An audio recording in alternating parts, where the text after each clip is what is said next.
About a year ago, my boss came into my office and excitedly said, "Great news, Brad.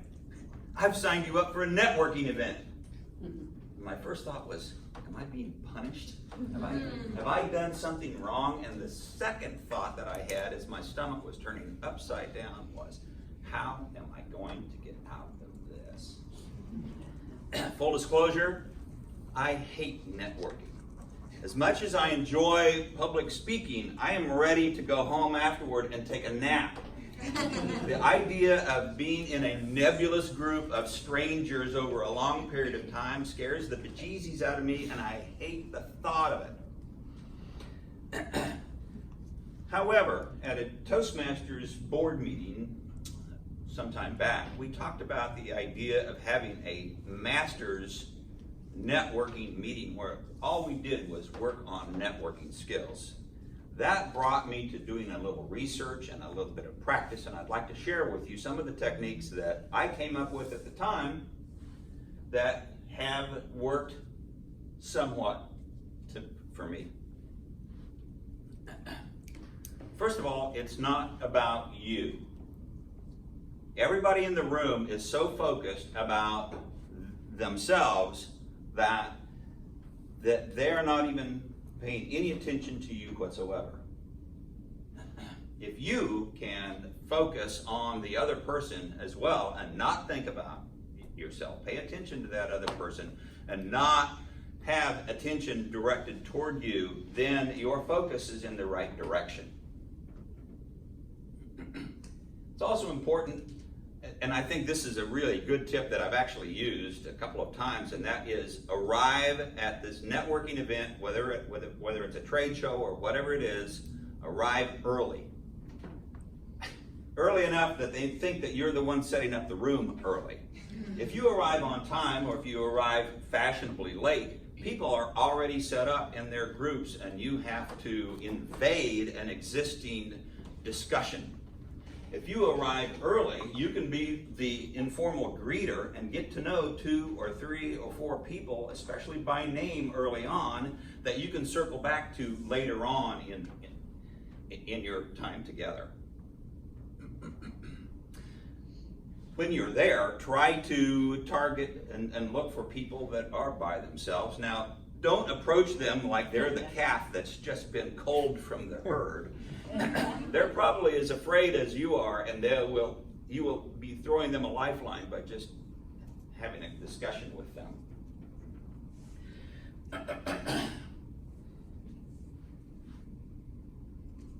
It's important that we identify the. Bear with me just a second. It's important that we look that we come up with opening lines. This is really tricky because, well, politics and religion are definitely off the table. And there are a lot of opening lines that can be lame, but if you can get people to talk about themselves, then it's a pretty neutral conversation and you can really develop some interesting friendships that way. Women are so much better at communicating and in conversations like this than men, where women are collaborative in their conversations. Men oftentimes are playing one-upsmanship to one another. Women can talk about children, and they can talk about fashion, and they can talk about food. And men, well, we can talk about sports, and that's pretty much it. Example, if I go up to a guy at a trade show, and I look at him and I go, "Dude, where did you get those fantastic shoes?" And he's going to look at me like a deer in the headlights, not because he thinks that I'm pretty strange, but the fact of the matter, he's thinking about, where actually did I get these shoes? Another thing about men, especially at trade shows and conversations, is when you approach a woman individually, one-on-one, she might get the wrong impression and think that you're hitting on her. And one of the things that I've actually done for a long time is in conversation, in a business conversation, one-on-one, One of the first things that I'll do is I'll mention my wife Karen by name, and it seems to set the tone for the rest of the conversation. Not that we're going to be talking about her, but at least I'll mention her, and it just keeps putting things on the right track. Try to remember that person's name. This is tough sometimes because, again, and I have difficulty with this, but if you can come up with their name, that people love the sound of their own name, you can use it in conversation, but you can also use it to introduce them to other people. One of the ways that you can do this is by connecting them with a famous person. As an example, and I think of Douglas MacArthur having an argument and yelling at Doug Schlueter. I might not remember Doug's name, but I'll remember Douglas MacArthur.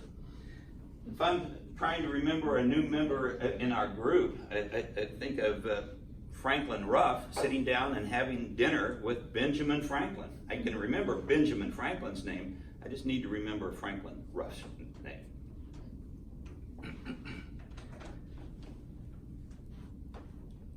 As comfortable as it might be, try to break out of the group that you know.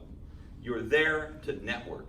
It's important that everybody understands that this is the only opportunity where you can break away and talk to someone else and come back and talk to that person again. However, if you find yourself in a small group, be in a type of conversation and be in a type of posture that you can welcome other people in, especially people that you don't know.